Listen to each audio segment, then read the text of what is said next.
começar essa leitura do capítulo 15, a partir do versículo 35. Capítulo 15, a partir do versículo 35. Ok. Agora que ficou diferente aqui, da próxima vez eu tenho que fazer uma tela diferente, né? Para ficar mais legível para vocês. Ok? Pois bem, diz assim a palavra de Deus a partir do versículo 35. Paulo e Barnabé demoraram-se em Antioquia, ensinando e pregando, com muitos outros, a palavra do Senhor. Alguns dias depois, versículo 36, disse Paulo a Barnabé: voltemos agora para visitar os irmãos por todas as cidades, nas quais anunciamos a palavra do Senhor, para ver como passam. E Barnabé queria levar também a João, chamado Marcos. Mas Paulo não achava justo levarem aquele que se afastara desde a Panfilha, não os acompanhando no trabalho. Houve entre eles tal desavença que vieram a separar-se. Então Barnabé, levando consigo a Marcos, navegou para Chipre. Mas Paulo, tendo escolhido a Silas, partiu encomendado pelos irmãos à graça do Senhor, e passou pela Síria e Sicília, confirmando as igrejas. Capítulo 16, versículo 1. Chegou também a Derbe e a Listra. Havia ali um discípulo chamado Timóteo, filho de uma judia crente, mas de pai grego. Dele davam bom testemunho os irmãos em Listra e Icônio. Quis Paulo que ele fosse em sua companhia, e por isso circuncidou, por causa dos judeus daqueles lugares, pois todos sabiam que o seu pai era grego. Ao passar pelas cidades, entregavam aos irmãos para que observassem as decisões tomadas pelos apóstolos e presbíteros em Jerusalém.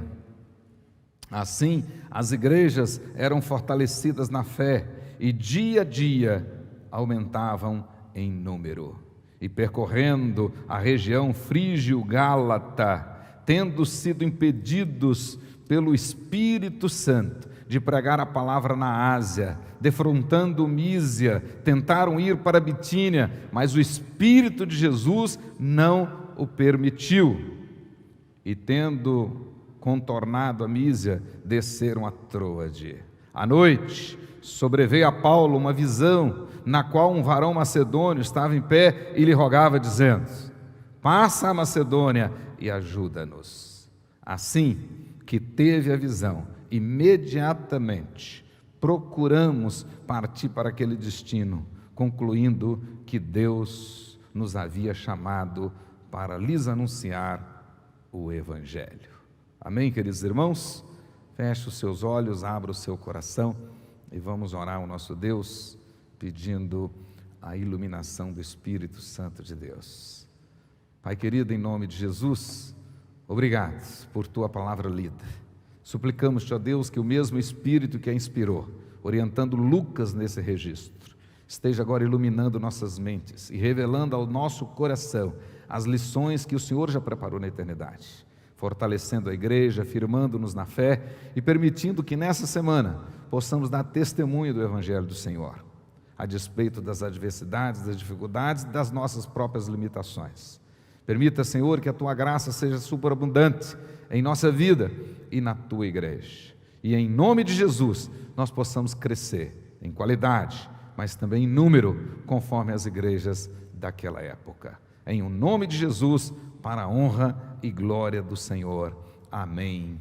Glória a Deus. Então fica aí com a sua Bíblia aberta, aqueles que acompanharam na tela, de vez em quando eu vou colocar lá para nós podermos acompanhar. Conforme os irmãos têm participado ao longo desses domingos, nós estamos tratando a respeito desta mensagem de Atos dos Apóstolos, a respeito do Evangelho pregado no poder do Espírito Santo. E agora, a partir de hoje, o Evangelho pregado no poder do Espírito Santo na Europa. E nós vamos ver claramente um propósito divino traçado na eternidade. A pregação do Evangelho no poder do Espírito Santo na Europa foi, sem dúvidas, e o texto vai deixar isso claro para nós, um propósito eterno de Deus, o próprio Deus conduzindo os seus apóstolos, conduzindo os seus discípulos, o próprio Deus conduzindo a sua igreja e o próprio Deus provendo a expansão da sua igreja. Então hoje nós vamos tratar do Evangelho pregado no poder do Espírito Santo na Europa. Um propósito divino traçado na eternidade. A sequência dos nossos estudos aqui em Atos mostra claramente para nós a igreja firme e fiel no cumprimento da sua missão, conforme determinada pelo próprio Senhor Jesus, que uma vez revestidos pelo poder do Espírito Santo, eles deveriam ser testemunhas de Jesus, tanto em Jerusalém, na Judéia, na Samaria e até os confins da terra. E nós podemos, e estamos vendo isso através da narrativa em Atos da igreja cumprindo essa missão fielmente, sendo testemunha de Jesus, a despeito das adversidades, a despeito das perseguições, sendo testemunha de Jesus em Jerusalém, sendo testemunha de Jesus na Judéia, sendo testemunha de Jesus na Samaria, na Cesareia, até os confins da terra. Nós já vimos na primeira viagem missionária, o apóstolo Paulo e Barnabé, saindo pela região de Chipre, entrando na Ásia Menor, chegando na região Frígio-Gálata, em Antioquia, em Derbe, em Listra, Icônio, e depois eles voltam, confirmando os irmãos na fé, e chegam a Antioquia. Mas como nós temos aprendido aqui, onde o Evangelho começa a vencer, o inimigo se levanta. Onde o cavalo branco vai vencendo, os demais cavalos aparecem ferozmente, logo em seguida. E assim aconteceu na igreja de Antioquia. Os irmãos estavam lá muito alegres, dando relatórios daquilo que tinha acontecido na primeira viagem, a maneira como o Espírito Santo agiu, a maneira como os gentios se dobravam diante do poder do Espírito Santo, e a igreja muito alegre. Mas de repente vem alguém não comissionado lá de Jerusalém e começa a impor determinadas regras para os gentios. E aquilo gerou uma discussão dentro da igreja, quase levando a igreja a uma divisão. Mas a liderança daquela igreja, ungida pelo Espírito Santo, entendeu que deviam levar aquele assunto ao presbitério, lá em Jerusalém, para que os apóstolos e os presbíteros estudassem aquela questão e definissem de uma vez por todas como deveria ser o comportamento dos gentios agora, debaixo da graça, na igreja cristã. E assim aconteceu. Na última mensagem nossa, nós estudamos aqui a reunião do presbitério lá em Jerusalém, capítulo 15 de Atos dos Apóstolos. E aquele presbitério, aquele concílio, ele confirmou e estabeleceu de uma vez por todas, para que ninguém tivesse dúvidas, que a salvação é pela graça, mediante a fé. A salvação é pela graça, mediante a fé. É dom gratuito de Deus, sem mérito humano. Mais tarde, o apóstolo Paulo vai explicar isso com clareza em Romanos capítulo 3, do versículo 21 até o versículo 31. Naquele concílio, lá em Jerusalém, sob a liderança de Tiago, ficou bem claro que a salvação é obra monérgica, que a salvação é obra exclusiva de Deus e é recebida pela fé, por meio da fé salvadora, gerada pelo Espírito Santo, através da pregação do Evangelho. É necessário que se ouça o Evangelho para receber a fé salvadora. E esse Evangelho é pregado a todos, sem distinção. Portanto, aprendemos aqui, através da decisão do presbitério de Jerusalém, que a salvação é para todos, sem distinção, não para todos, sem exceção. Não esqueçam desse jogo de palavras. A salvação é para todos, sem distinção, não para todos, sem exceção. Sem distinção, ou seja, o concílio de Jerusalém estava deixando claro para que todos tivessem acesso, fossem informados dessa grande verdade, que as promessas da redenção não são exclusivas do povo judeu, mas sim para todos os povos, sem distinção. E depois disso, o concílio então traduz a termos aquelas decisões e envia líderes para saírem pelas igrejas, notificando as igrejas daquela decisão do concílio. O concílio de Jerusalém deixou bem claro que a fé cristã, ela exige sim sacrifícios. A fé cristã exige sim sacrifícios. Viver dignamente do Evangelho exige sacrifícios. Mais tarde, quando o apóstolo Paulo escreve aos Filipenses, ele diz que nós precisamos viver acima de tudo, de modo digno do Evangelho de Jesus Cristo.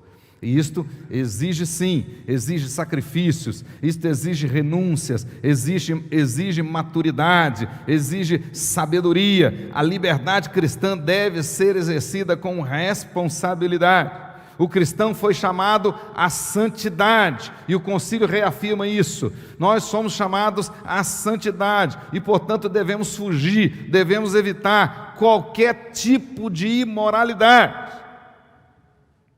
Além disso, também o concílio vai pedir aos crentes que se abstenham, de coisas que são eticamente neutras, mas podem ferir a sensibilidade de outros irmãos, especialmente os chamados irmãos mais fracos, ou até mesmo gerar escândalo para os de fora. Então, como a Bíblia diz mais tarde, o próprio apóstolo Paulo, é mistério que o escândalo venha, mas ai daqueles através dos quais vem o escândalo. Então, a fé exige renúncia, a fé exige responsabilidade, a fé exige cuidado, a fé exige maturidade. Muitas vezes eu vou ter de deixar de fazer coisas que em si são lícitas, mas não me convém, por amor ao outro, por amor ao Evangelho, por causa da pregação do Evangelho, para que ele seja bem sucedido em todos os lugares, para não escandalizar o irmão mais fraco na fé, mas também não ser causa de tropeço para aqueles que estão lá fora. Eles saem de Jerusalém, Barnabé, Paulo, indo com eles Silas, indo também o Barsabás, o Judas Barsabás, e eles voltam para a igreja de Antioquia, leem aquele relatório, leem aquela carta para a igreja de Antioquia, os irmãos ficam alegres, ficam satisfeitos, a decisão foi muito ponderada, e depois de um tempo, nosso texto então começa dizendo exatamente isso. Agora a igreja voltou a ficar em paz, a igreja foi pacificada com aquela decisão sábia, porque inclusive Tiago disse, pareceu bem a nós, é o Espírito Santo. Então uma decisão do Espírito Santo, ela sempre pacifica a igreja. Agora a igreja pacificada, Paulo e Barnabé ficaram mais um tempo lá na igreja de Antioquia. O texto diz no versículo 35, ensinando e pregando o Evangelho com outros irmãos. E de repente, depois de um tempo, o apóstolo Paulo, ele chama Barnabé para uma nova viagem. Então observe aí, alguns dias depois, olha o verso 36, disse Paulo a Barnabé, voltemos agora para visitar os irmãos de todas as cidades nas quais anunciamos a palavra do Senhor, para ver como passam. Então agora, Paulo chama Barnabé para uma nova viagem. E a partir desse versículo 36, Lucas começa a narrar a segunda viagem missionária. Ou seja, o Evangelho agora será pregado com poder, ou sob o poder do Espírito Santo, lá na Europa. E essa segunda viagem missionária, ela vai começar aí, no versículo 36, e vai até o capítulo 18, versículo 22. Marca aí. Então, nos próximos domingos nós vamos estar estudando esse trecho. Daí do versículo 36, do capítulo 15, até o versículo 22, do capítulo 18. Essa viagem começou por volta do ano 50 e foi até o ano 53. Em média, 3 anos essa viagem durou, 3 anos. E os estudiosos dizem que, com certeza, Paulo e os seus companheiros, nessa viagem, andaram mais de 15 mil quilômetros, tá? Viajando nesta segunda viagem. O fato é que eles, e boa parte dessa viagem foi a pé, né? 3 anos, voltaram às igrejas onde eles tinham passado na primeira viagem, e agora confirmando aqueles irmãos, levando as decisões de Jerusalém. Então, o primeiro grande objetivo foi voltar de cidade em cidade, de igreja em igreja, confirmando a fé daqueles irmãos, fortalecendo-os, exortando-os e, ao mesmo tempo, cientificando-os da decisão de Jerusalém. Ou seja, como deveria ser o comportamento dos crentes e principalmente o relacionamento com os gentios que estavam se convertendo ao Senhor. Esse foi o primeiro grande objetivo. O segundo grande objetivo foi continuar a obra missionária, alcançando lugares ainda não alcançados, novas cidades, novas aldeias e outros lugares. E nesse caso, o Espírito Santo vai conduzi-los para a Europa. Eles vão atravessar o mar e vão chegar no continente europeu. Pois bem, mas o nosso texto vai deixar claro para nós que quando Paulo convida Barnabé, chega para Barnabé e diz: olha, está na hora de voltarmos para mais uma viagem e conferir como estão os irmãos nas igrejas que foram plantadas. O texto diz que Barnabé expressou o seu desejo de levar com eles novamente João Marcos. Mais na frente, escrevendo aos Colossenses, Paulo vai dizer que João Marcos era primo de Barnabé, mas a palavra que aparece lá para primo pode ser traduzida também para sobrinho. O fato é que nós não sabemos ao certo se Barnabé era sobrinho ou primo de João Marcos, mas o que nós sabemos é que eles eram parentes, sim, eram parentes. E Barnabé diz para Paulo que gostaria de levar João Marcos. E o texto vai deixar claro para nós que Paulo não concordou. E o texto vai dizer que houve uma dissensão, houve uma discussão, né? Houve um desentendimento entre os dois, Barnabé e Paulo. Um queria levar Marcos e o outro achava que não deveria. O apóstolo Paulo foi veementemente contra, dizendo, e a preocupação de Paulo é o seguinte: de repente ele ainda não está maduro e vai nos deixar na mão de novo, vai nos sobrecarregar, no meio da viagem vai querer voltar. Então, na visão de Paulo, Marcos ainda não estava maduro e, portanto, ele não queria levar Marcos naquela viagem. Mas Barnabé entendia que precisava dar mais uma oportunidade para Marcos e queria levá-lo. O fato é que Barnabé e Paulo não entraram no acordo, e o texto diz que eles acabaram se dividindo, e ao invés de ter uma equipe só, se dividiram em duas. E o texto vai dizer para nós que Barnabé seguiu então com João Marcos e foi para a região de Chipre, e diz lá, Barnabé, versículo 39, levando consigo a Marcos, navegou para Chipre. E, para o outro lado, o apóstolo Paulo, então, agora a pé, Barnabé atravessou o mar, obviamente de navio, e Paulo, então, seguiu com Silas. Silas foi aquele enviado de Jerusalém até Antioquia, que resolveu ficar em Antioquia. Tornou-se discípulo de Paulo e seguiu com Paulo, então, passando, o texto vai dizer que eles passaram pela região da Síria, Antioquia ficava na Síria, fizeram algumas outras cidades na Síria, foram para Cilícia é onde fica a cidade de Paulo, Tarso fica na Cilícia, e Paulo então certamente voltou aos seus parentes, foi evangelizar lá na sua região, na sua cidade. E o texto diz que depois seguiram para Derbe, foram para Listra, depois Icônio, Antioquia. Essas 4 cidades ficam na região da Galácia, da Frígia. Essas igrejas que receberam a carta aos Gálatas, essas 4 igrejas aí que tinham sido fundadas, que tinham sido plantadas na primeira viagem. Então agora ele passa uma por uma, conferindo como os crentes estavam. O texto vai dizer isso para nós. E um detalhe interessante: depois dessa divisão entre Paulo e Barnabé, nós não temos mais menção a respeito da viagem missionária de Barnabé.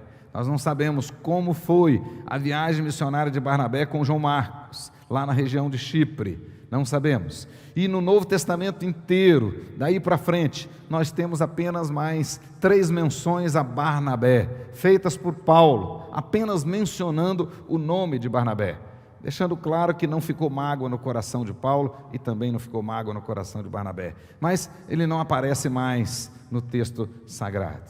Marcos, sim. Marcos, nós vamos ver que cerca de 12 anos mais tarde, 12 anos, quando o apóstolo Paulo já estava na sua primeira prisão em Roma, Marcos aparece em Roma, visita o apóstolo Paulo, fica um tempo com o apóstolo Paulo, né? Na carta aos Colossenses, por exemplo, Paulo manda, inclusive, saudações de Marcos aos Colossenses, né? Então, Marcos já estava ali junto com Paulo, e depois ele volta para Pedro, se tornou um discípulo de Pedro, foi amigo íntimo de Pedro, vai escrever o evangelho que leva o nome de Marcos, e muitos estudiosos vão dizer que na realidade esse evangelho foi ditado pelo apóstolo Pedro. Então é a história de Jesus contada por Pedro e narrada por Marcos. Marcos foi discípulo de Pedro.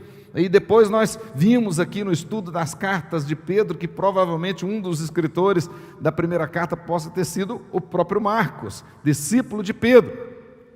Pois bem, o fato é que ele foi muito útil a Pedro, mas quando Paulo está no finalzinho da sua vida, 2 Tessalonicenses, aliás, 2 Timóteo, capítulo 4, ele manda chamar Marcos novamente. E diz que Marcos lhe era muito útil.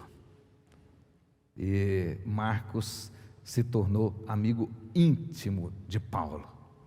E Paulo terminou seus dias tendo Marcos como o seu companheiro.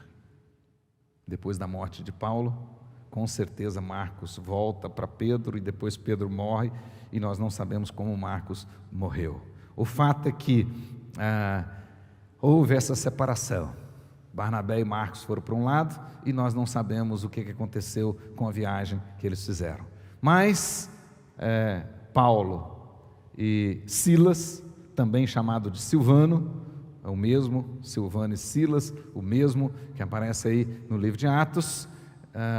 Esse Silvano era profeta, e profeta no Novo Testamento é o mesmo que pregador. Então ele era um bom pregador, Silvano era um grande pregador, e ele segue então com o apóstolo Paulo. O texto diz que quando eles chegam em Listra, nós temos aí eles encontrando em Listra com Timóteo. Então Timóteo agora aparece no cenário também. Ele chega lá e encontra Timóteo, no começo da sua viagem. E Timóteo então entra na equipe de Paulo, se torna mais tarde um filho na fé de Timóteo. A Bíblia diz que Timóteo era filho de uma judia crente, fiel ao Senhor, chamada Eunice. E Eunice era filha de Lóide, e também uma mulher crente ao Senhor. Mas o pai de Timóteo era grego, era um gentil. E com certeza por isso, embora Timóteo tenha sido criado no Velho Testamento, criado nas doutrinas do Velho Testamento, embora tenha realmente sido temente ao Senhor, não era circuncidado ainda, porque o pai era gentil, o pai era grego. E o texto diz para nós que Paulo recebeu excelentes informações de Timóteo, que era um rapaz inteligente, crente, fiel ao Senhor. E Paulo então o convida para entrar na sua equipe. Paulo não trouxe consigo Marcos, mas agora Deus lhe presenteou com Timóteo. E Timóteo aceita. E para seguir em frente, eles estavam em Listra, para seguir em frente, o texto diz que Paulo então decidiu circuncidar Timóteo.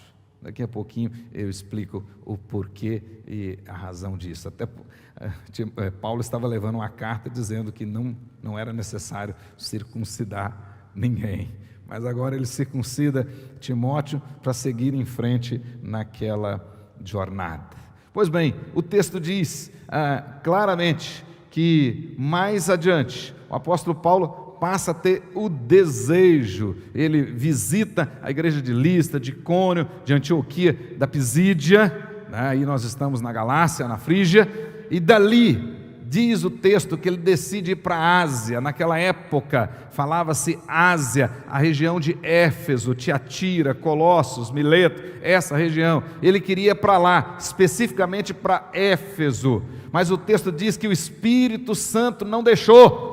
O Espírito Santo não deixou. Olha que coisa, Paulo queria pregar o Evangelho, eles estavam animados, estavam realmente dinamizados pelo Espírito Santo de Deus, queria pregar o Evangelho na maior cidade naquela época da Ásia, que era Éfeso, mas o Espírito Santo não deixou. O texto diz que não deixou. E aí Paulo então decidiu navegar um pouco mais para cima, na região de Mísia, quis parar por ali, não teve condições, aí ele decide ir para Bitínia. A Bitínia é lá no norte, perto do Mar Negro, bem em cima, né, perto do Ponto. Ele queria ir para lá, mas o texto vai dizer, mais uma vez o Espírito Santo não deixou. O cara queria pregar o Evangelho, mas o Espírito Santo não deixou. E aí então ele desce para a região de Troade. Troade ficava na beira do mar, onde ficava o porto, e eu imagino que ele desceu para ali com a esperança, não, eu vou ficar lá perto do porto, que lá é uma região estratégica, lá eu posso sair para outros lugares. E por isso ele quis ir para Troade. E ali ele queria montar uma espécie de um quartel-general ali para pregar naquela região costeira. Mas o texto diz que no primeiro dia que ele chegou em Troade, à noite ele teve uma visão. Vocês podem observar claramente que ele teve uma visão. Versículo 9, no capítulo 16. À noite sobreveio a Paulo uma visão, na qual um varão macedônico estava em pé e lhe rogava, dizendo, passa a Macedônia e ajuda-nos. E ajuda-nos. Agora observe aí na sua Bíblia o que diz o versículo 10. Assim que teve a visão, imediatamente, olha um detalhe curioso da Bíblia Sagrada, imediatamente procuramos partir para aquele destino, concluindo que Deus nos havia chamado para lhes anunciar o Evangelho. Observe que agora o escritor de Atos entra no texto, faz parte do texto. Agora ele começa a usar a primeira pessoa do plural. Até então não. Até então ele estava narrando uma história.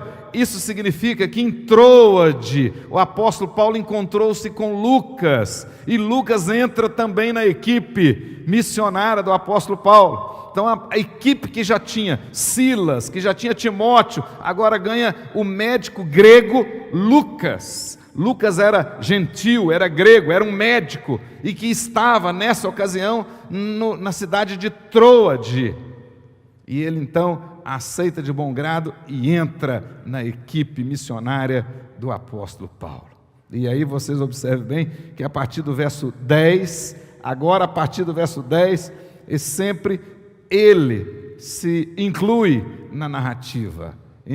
Nós passamos, nós entendemos que deveríamos ir pregar o Evangelho realmente naquela região. Então agora Paulo, Silas, Timóteo, Lucas, né, vão pregar o Evangelho, e do outro lado ficava exatamente a Europa. O texto diz então que eles atravessaram o mar Egeu, partindo de Troade, seguindo em direitura a Salmotrácia, era o primeiro porto que ficava. No dia seguinte, diz o texto que eles chegaram a Neápolis. Neápolis é vizinha de Filipos. As duas cidades hoje formam uma só, chamada Kavala, no norte da Grécia, muito importante, a princesa do norte da Grécia. Essas duas cidades existem até hoje, com esse nome de Kavala. Então eles vão desembarcar, o texto diz, em Neápolis, e ali a pé vão até Filipos. E lá em Filipos, o texto diz que eles já na região da Macedônia, a Grécia, lá eles começam a pregar o evangelho no dia de sábado, na beira de um rio, e o texto vai dizer para nós que nós temos ali a conversão daquela vendedora de púrpura chamada Lídia.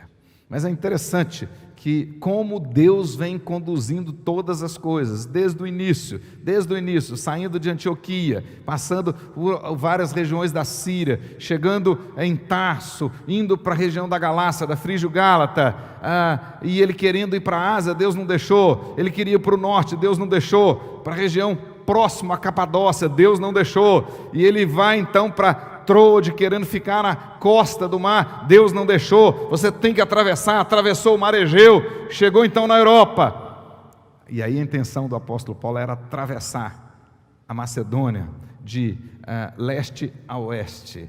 Existia naquela época uma estrada comercial chamada Via Ignácia, ele queria atravessar e pegar o navio do outro lado, em direção à Itália, mas Deus mais uma vez não deixou. Quando ele chega na Tessalônica, ao invés dele seguir em frente, Deus faz ele descer, ele vem para Caia, aí ele vai pregar em Bereia, ele vai pregar em Atenas, e depois em Corinto. Deus faz ele chegar em Acaia, na região de Corinto, e aí ao invés dele seguir em frente, ele volta. Aí sim, na volta ele para em Éfeso, e depois volta para Cesareia, já em Jerusalém, já chegando em Jerusalém, na região de Israel, e depois ele sobe, voltando para Antioquia. Que viagem poderosa, que coisa maravilhosa. Essa é a história, a introdução da segunda viagem missionária.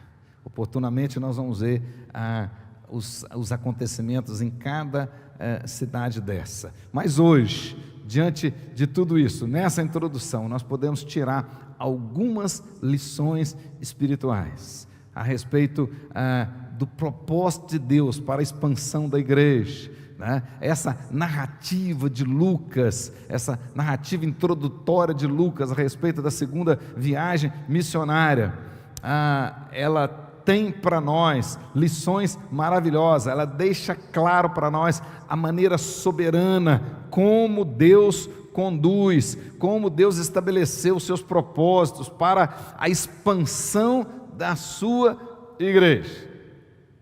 Então olha aí comigo, observe, primeira grande lição que me chamou a atenção, que Deus colocou no meu coração para compartilhar com vocês, e essa é muito interessante, é que as Escrituras não necessitam ser desmitologizadas. Ou seja, as Escrituras Sagradas, elas não escondem nada de ninguém. Você não precisa querer dourar a pílula. Deus não fez isso. Não, absolutamente não. Você não precisa pintar o evangelho de cor-de-rosa. Deus não fez isso. Você não precisa amaciar a mensagem. Deus não fez isso. Absolutamente não. O texto deixa bem claro que os grandes heróis e heroínas da fé são descritos na história da redenção com seus defeitos, com as suas falhas e tudo mais. Não há na Bíblia a tentativa de esconder o pecado de ninguém, não há na Bíblia a tentativa de encobrir as falhas, de encobrir os defeitos, os pontos fracos de nenhum servo, de nenhuma serva de Deus ao longo de toda a história da redenção. E o que nós podemos ver nessa introdução aqui? A Bíblia mostrando claramente um desentendimento entre dois apóstolos. não é porque a Bíblia chama Barnabé de apóstolo também, mas entre dois, Barnabé e Paulo, entre dois poderosos homens de Deus. Quem faz discipulado, né, considera Barnabé como o maior discipulador do Novo Testamento. E sem dúvidas, o grande pregador do Novo Testamento foi o apóstolo Paulo, grande missionário. E de repente, os dois se desentendem, e a Bíblia não escondeu isso. Não escondeu. O Espírito Santo poderia ter sido conveniente e omitido, ou não deixado Lucas narrar esse fato. Não, mas está aqui na palavra de Deus, Barnabé e Paulo. O texto diz: houve grande dissensão entre os dois, houve grande discussão entre os dois, houve um irreconciliável desentendimento entre os dois. Realmente não teve como conciliar, um foi para um lado, outro foi para o outro. O texto mostra isso para nós. Na realidade, nós temos aqui um desentendimento entre Paulo e Barnabé, que quebrou o relacionamento entre ambos, levou-os para direções opostas. Nós não sabemos bem os motivos, não sabemos, mas parece que ambos, tanto Barnabé quanto Paulo, estavam certos. Parece que eles estavam certos, mas não chegaram num acordo. Na realidade, nós podemos imaginar, e pelo que podemos observar de toda a história, é que, na visão do apóstolo Paulo, voltar às igrejas e ser o mais rápido e eficaz possível era o grande objetivo. Fortalecer os crentes era o grande objetivo. Ganhar novas pessoas para o Evangelho era o grande objetivo. E Paulo sabia que ele teria grandes oposições, grandes dificuldades, e entendia com certeza que Marcos não estava maduro o suficiente.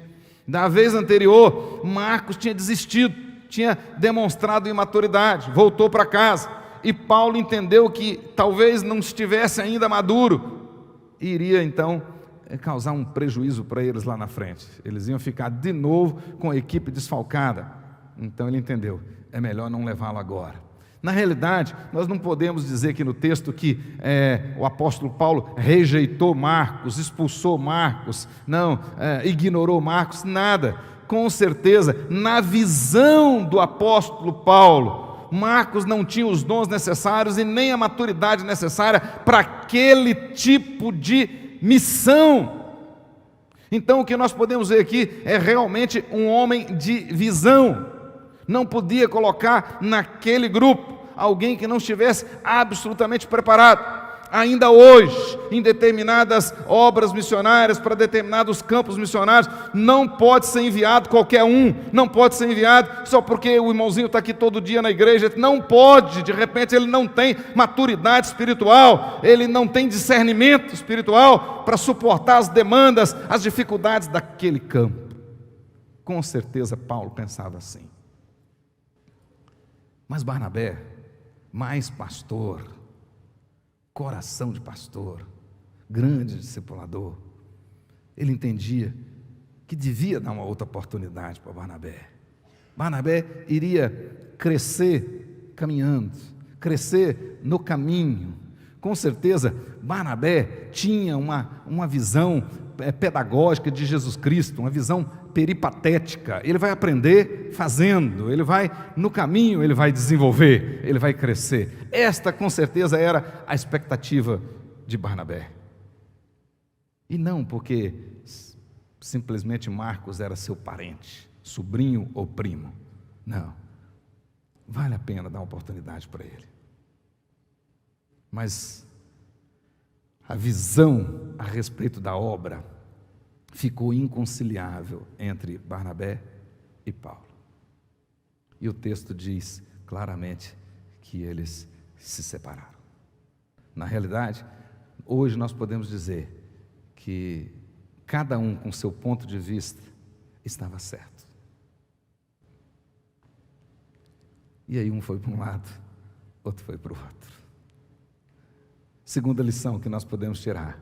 Então a primeira é exatamente essa: as escrituras não necessitam ser desmitologizadas. Ou seja, Deus não escondeu o pecado de ninguém, as dificuldades de ninguém, as fraquezas de ninguém, as incompreensões de ninguém, né?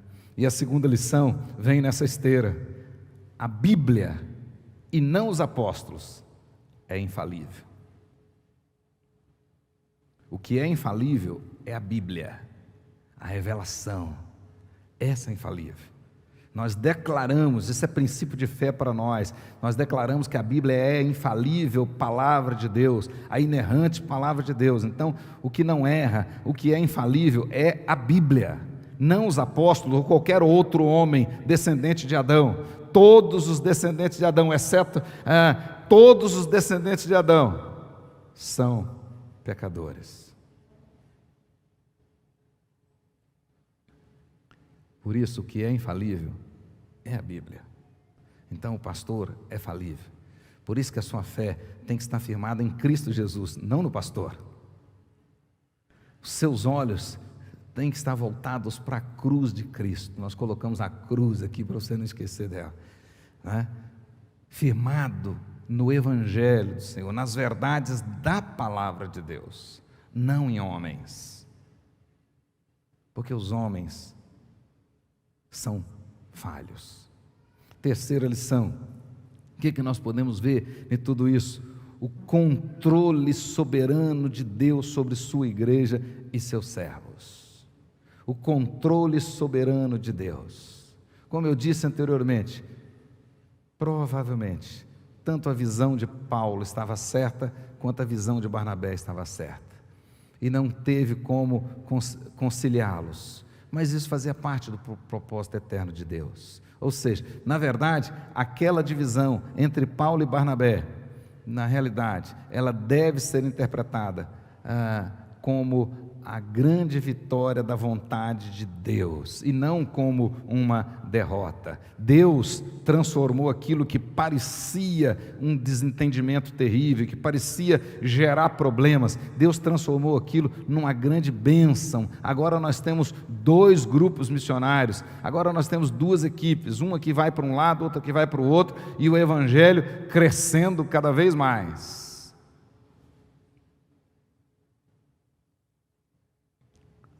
Aquele desentendimento, que na realidade partia de pontos de vista corretos, aquele desentendimento oportunizou o surgimento de mais 3 grandes líderes. Observe bem o que o texto diz. 3 grandes líderes aparecem em virtude disso. Primeiro, Silas, que com a divisão, Paulo chama Silas e diz: então você vai comigo. Depois, logo adiante, Timóteo, mais tarde, Lucas. Olha que coisa maravilhosa. Naquela divisão, naquela separação, com certeza, foi muito boa, mas muito boa para João Marcos. Muito boa. Se Marcos tivesse ido, vamos imaginar que Paulo tivesse concordado e levado Marcos, ele ia ficar na sombra, continuaria na sombra. Agora ele vai com Barnabé, ele tem agora grandes oportunidades, e como Barnabé era mais pastor, ele então com mais tranquilidade, com mais calma, com mais profundidade, ele investe mais em Marcos, e Marcos realmente tinha uma característica mais professoral, uma característica mais de mestre, mais estudioso, mais escritor. Ele de fato não foi um evangelista nato. E Barnabé prepara aquele homem. E se nós não tivéssemos Marcos, não teríamos hoje o Evangelho segundo Marcos, certamente não teríamos 1 Pedro, não teríamos, e outros tantos. Olha como foi uma bênção para o próprio Marcos. Então, Jesus sempre esteve certo. Quando Jesus disse assim: o que eu faço não sabes agora, sabê-lo-ás depois. Aquela divisão foi uma bênção para o crescimento da igreja. Um detalhe curioso que o texto também pode nos ensinar, que embora Paulo e Barnabé não tivessem chegado no acordo, a divisão deles foi consensual, não foi uma divisão de briga, não quero te ver mais, você vai para lá, eu vou para cá. Não, foi consensual. A minha visão é essa, a sua é essa, mas nós dois estamos no reino de Deus, então você vai para lá, eu vou para cá, e nós vamos fazer a obra do Senhor. A divisão, com certeza, foi consensual. Então nós podemos ver isso mais tarde, quando Paulo fala de Barnabé, 1 Coríntios capítulo 9, verso 6, maneira carinhosa como Paulo fala de Barnabé, e o testemunho que ele dá de Barnabé, fiel servo do Senhor. E o texto também vai deixar claro, 2 Timóteo capítulo 4, verso 11, que não ficou rancor no coração de Paulo, nem em relação a Barnabé, e muito menos em relação a João Marcos. Como mais tarde Paulo então considera a importância de Marcos. Outro detalhe interessante, o que nós podemos ver aqui? Deus conduzindo Paulo naquela viagem, a maneira como Deus conduziu Paulo naquela viagem. É incrível como o Espírito Santo, e eu tenho falado aqui principalmente nos cultos de quinta-feira, né? Portas abertas ou fechadas, se abertas ou fechadas por Deus, são iguais. Deus fechando uma porta aqui, Deus fechando outra porta lá, mas conduzindo o apóstolo Paulo, levando o apóstolo Paulo, porque o propósito de Deus na eternidade, Deus já tinha determinado que o tempo para o evangelho chegar na Europa tinha chegado. Ele tinha que atravessar o mar Egeu e chegar lá na Europa. Então, ao invés de uma equipe, duas equipes, em sua soberania, Deus transforma aquilo que aparentemente era uma derrota, Deus transforma em vitórias reais. E por último, a circuncisão de Timóteo.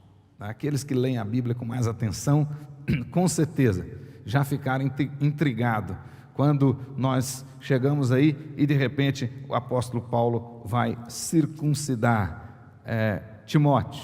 O texto diz claramente que ele convida Timóteo para ir com eles, e no versículo 3 se diz lá: quis Paulo que fosse em sua companhia, e por isso circuncidou, por causa dos judeus daqueles lugares, pois todos sabiam que o seu pai era grego, e consequentemente Timóteo não era circuncidado. Olha que coisa interessante, Paulo estava com a carta na mão para apresentar às igrejas que a circuncisão não era necessária e não tinha valor espiritual, não tinha valor teológico, doutrinário, não era necessário que os gentios se convertessem a Jesus e se circuncidassem, não, eles tinham que ser batizados, não tinham que ser circuncidados. Paulo estava levando a carta a respeito disso, mas de repente agora, para que Timóteo pudesse segui-los, ele então resolve circuncidá-lo. Por quê? Primeira coisa, não por princípio teológico ou ético, mas sim por causa de uma decisão prudente e estratégica. Na realidade, Paulo resolve circuncidar Timóteo por uma questão de estratégia, por uma questão de prudência. Mais tarde, ele vai explicar isso com clareza, pode marcar na sua Bíblia, 1 Coríntios capítulo 9, verso 20, 21, 22, 23, diz assim, olha Paulo falando, e ele começou a fazer isso a partir desse dia: procedi para com os judeus como judeu, a fim de ganhar os judeus, para que os que vivem sob o regime da lei, como se eu mesmo assim vivesse, para ganhar os que vivem debaixo da lei, embora não esteja eu debaixo da lei. Verso 21, aos sem lei, como se eu mesmo o fosse, não estando sem lei para com Deus, mas debaixo da lei de Cristo, para ganhar os que vivem fora do regime da lei. Verso 22, fiz-me fraco para com os fracos, com o fim de ganhar os fracos. Fiz-me tudo para com todos, com o fim de, por todos os modos, salvar alguns. E no verso 23, tudo faço por causa do Evangelho, com o fim de me tornar cooperador com ele. Na realidade, Timóteo era meio judeu, e pelo fato de ser meio judeu, a mãe era judia, ele teria, como o apóstolo Paulo, mais oportunidades de entrar nas sinagogas e de evangelizar os judeus. Entretanto, naquela região, todo mundo sabia que o pai dele era grego e, portanto, ele não era circuncidado. Então, para acabar com esse problema, o apóstolo Paulo disse: é melhor você circuncidar, porque aí você vai ter essa liberdade de expor o evangelho da graça nas sinagogas, para os judeus. Então você vai fazer do jeito que eu faço, né? Me fiz judeus para com os judeus, ou seja, mesmo eu sabendo que não estou debaixo da lei, mas sim debaixo da graça, eu vou me comportar desta maneira, estrategicamente, para poder explicar a graça para aqueles que estão só debaixo da lei. Então o que nós temos aqui? Uma circuncisão estratégica, prudente. E aqui nós vemos o apóstolo Paulo, ao mesmo tempo que tinha a carta na mão, dizendo que não precisava circuncidar, mas obedecendo o princípio da decisão de Jerusalém. O princípio da decisão de Jerusalém era não ser escândalo para ninguém, era não ser escândalo para os judeus, era agir com sabedoria, e isto ensina muito para nós hoje. Nós precisamos evangelizar o mundo que está aí fora, mas temos que agir com sabedoria. Então você não pode usar a sua liberdade com libertinagem, não pode usar a sua liberdade com irresponsabilidade. E muitas vezes, você vai ter de agir como o apóstolo Paulo. Então, de fato, no caso de Timóteo, ele entendia que por Timóteo ser filho de judia, ele de fato precisava daquela circuncisão para ter liberdade para pregar o evangelho para os judeus. Mais tarde, Tito, que era grego, era gentil, o apóstolo Paulo disse que ele não precisava circuncidar e não aceitou a circuncisão dele. Ele não precisava mesmo. Todo mundo sabia que ele era absolutamente gentil e que os gentios não precisavam circuncidar. Então nós temos aí sabedoria, Paulo agindo com prudência, com estratégia. Então ainda hoje, meus queridos irmãos, na evangelização, nós precisamos agir com sabedoria, com prudência, com estratégia. Na realidade, o Concílio de Jerusalém disse que salvação não tem relação com esses rituais de comer isso, aquilo, outro, etc. Mas, por amor ao seu irmão, você vai inclusive deixar de comer isso, aquilo, de beber isso ou aquilo, de vestir isso ou aquilo, por causa do seu irmão, por causa daquele que ainda está longe. Então o apóstolo Paulo, escrevendo aos Coríntios mais tarde, ele diz: eu procedi assim, e por isso eu fui eficaz, por isso o Espírito Santo de Deus me usou. Quantos judeus eu ganhei para Cristo, e quantos gentios eu ganhei para Cristo. Mas falando aos judeus, eu me comportei como judeu. Falando aos gentios, eu não escandalizei os gentios, colocando para eles normas judaicas. E assim Deus me honrou. Então, meus queridos irmãos, na realidade, essa introdução da segunda viagem missionária ensina para nós que Deus, Ele não esconde na Bíblia nada dos seus servos. Então a Bíblia, ela é maravilhosa, e ela mostra, os homens e mulheres que aparecem na Bíblia, foram homens e mulheres como nós. Tiago, escrevendo a sua carta, diz: Elias, o grande profeta Elias, foi um homem como nós. E a Bíblia coloca lá as fraquezas de Elias. Lembra? Quando a rainha disse que iria matá-lo, ele ficou com medo, correu, entrou na caverna e não queria sair lá e começou a pedir a morte e amaldiçoar o dia que ele tinha nascido. Homem como nós. A Bíblia não esconde isso. Não escondeu as fraquezas de Moisés, não escondeu as fraquezas de Samuel, não escondeu as fraquezas de Paulo e Barnabé. Agora nós podemos ver aqui que esses homens não foram infalíveis, mas a Bíblia é infalível, a Bíblia é inerrante, a Bíblia é a palavra de Deus. Mas nós podemos ver aqui, apesar dos homens, Deus conduzindo a história da igreja e dos servos e servas dele. Deus está no controle. E Ele sempre cuidou da expansão da sua igreja. Sempre cuidou. Trouxe o presbiterianismo para Mato Grosso há mais de 100 anos atrás. E vai levar daqui para outros lugares, conforme o plano eterno dele. E por fim, a estratégia. O crente tem que agir com estratégia. Então você tem que orar pelo seu vizinho, tem que usar de estratégia. Ao invés de você ficar só reclamando, né, que ele bota o carro na sua vaga de garagem e disso e daquilo outro, etc. Né? Use uma estratégia diferente. Começa a abençoar aquele vizinho. Né? Começa a tratá-lo de maneira diferente. Usa de estratégia. Aquele patrão, aquele chefe, né? Usa de estratégia diferente. E assim por diante. Com certeza, você vai ser mais eficaz. Essa segunda viagem do apóstolo Paulo foi realmente um grande sucesso, uma benção. Nessa viagem aí que nós temos a igreja de Filipos, a igreja de Tessalônica, a igreja de Bereia, a igreja em Atenas, o grande sermão em Atos 17, a igreja de Corinto, a igreja de Éfeso, a reunião dele com os presbíteros. Que coisa maravilhosa, um sucesso. Mas Deus no controle de todas as coisas. Feche os seus olhos, agradeça ao Senhor, em nome de Jesus. Deus conduz a nossa vida